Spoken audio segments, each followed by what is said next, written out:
স্বচ্ছতার স্বার্থে যেন স্বচ্ছ ব্যালট বাক্স ব্যবহার করা হয়। ব্যালট বাক্স, অস্বচ্ছ ব্যালট বাক্স বা সিন্দুক টাইপের যে বাক্স, সেটি নিয়ে কিন্তু অধিকাংশ প্যানেলের অধিকাংশ প্রার্থীর এটি নিয়ে অভিযোগ রয়েছে, যার কারণে এটি যদি হয় অস্বচ্ছ ব্যালট বাক্স থাকলে কিন্তু বেশিরভাগ প্রার্থী বেজার। আমরা চাই না কেউ বেজার হবে, সবাই খুশি মনে রাষ্ট্র নির্বাচন ফলাফল যেন গ্রহণ করে। আর দ্বিতীয় আমাদের যেই দাবিটি সেটি হচ্ছে ভুয়া এবং জাল ভোটার শনাক্তের ক্ষেত্রে ছবি সহ ভোটার তালিকা যেন প্রণয়ন করা হয়।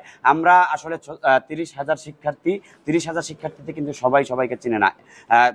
আইডি কার্ড শো করে একজনের ভোট আরেকজন যদি দিয়ে যায়, এক্ষেত্রে একটি কিন্তু প্রশ্নবিদ্ধতা থেকেই যায়। আমরা চাই ছবি সহ ভোটার তালিকা আমরা যাতে শনাক্ত করতে পারি। এবং তৃতীয় যেই আমাদের দাবিটি, এটি কিন্তু একটি দাবি যে ডিজিটাল কারচুপি এবং ইলেকশন ইঞ্জিনিয়ারিংয়ের প্রভাব প্রতিরোধে আমরা অবশ্যই ম্যানুয়াল পদ্ধতিতে আমরা ভোট গণনা চাই। আপনারা জানেন যেখানেই ইলেকট্রনিক ডিভাইস সেখানেই প্রোগ্রামিং, সেখানেই হ্যাকিং। তো যাতে কোনো প্রোগ্রামিংয়ের মাধ্যমে, হ্যাকিংয়ের মাধ্যমে এরকম কোনো প্রশ্ন যেন না থাকে, তাই আমরা এই দাবিটি জানিয়েছি।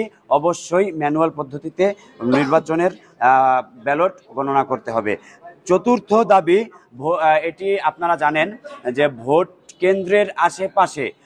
কেন্দ্রের আশেপাশে আইডি কার্ডধারী এবং প্রশাসন কর্তৃক পাস কার্ডধারী অন্য কেউ যেন ভোট কেন্দ্রের 100 গজের দূরত্বের ভিতরে কোনো রোভার স্কাউট, কোনো শিক্ষক, কোনো শিক্ষার্থী, ভোটার তারা যেন প্রবেশ করতে না পারে, এটি নিশ্চিত করতে হবে। এবং ভোট কেন্দ্রের যেখানে গোপন বুথ, যেখানে ভোট দিবেন ভোটাররা, সেটি ব্যতীত অন্য যে কোনো জায়গায় যেন আমাদের সংবাদকর্মীরা, মিডিয়া কর্মীরা অবাধে যাতায়াত করতে পারে।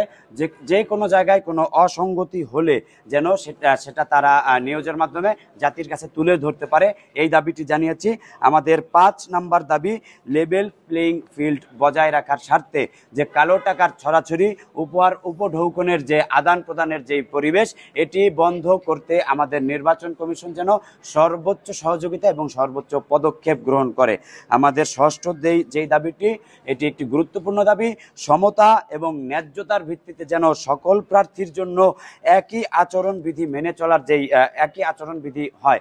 আমাদের প্রশাসন যেন কোনো একটি বিশেষ সংগঠনকে, বিশেষ ব্যক্তিকে আচরণবিধির ক্ষেত্রে কোনো শিথিলতা বা কোনো কঠোরতা না দেখায়, সকলের ক্ষেত্রে যেন আচরণবিধি সমানভাবে প্রযোজ্য হয়। এই 6টি দাবি নিয়ে আমরা আমাদের নির্বাচন কমিশনের কাছে আজকে আমাদের স্মারকলিপি জমা দিয়েছি। আমরা আশা করছি এই 6টি দাবি যদি মেনে নেয়, তাহলে ইনশাল্লাহ রাষ্ট্র নির্বাচন স্বচ্ছ এবং গ্রহণযোগ্য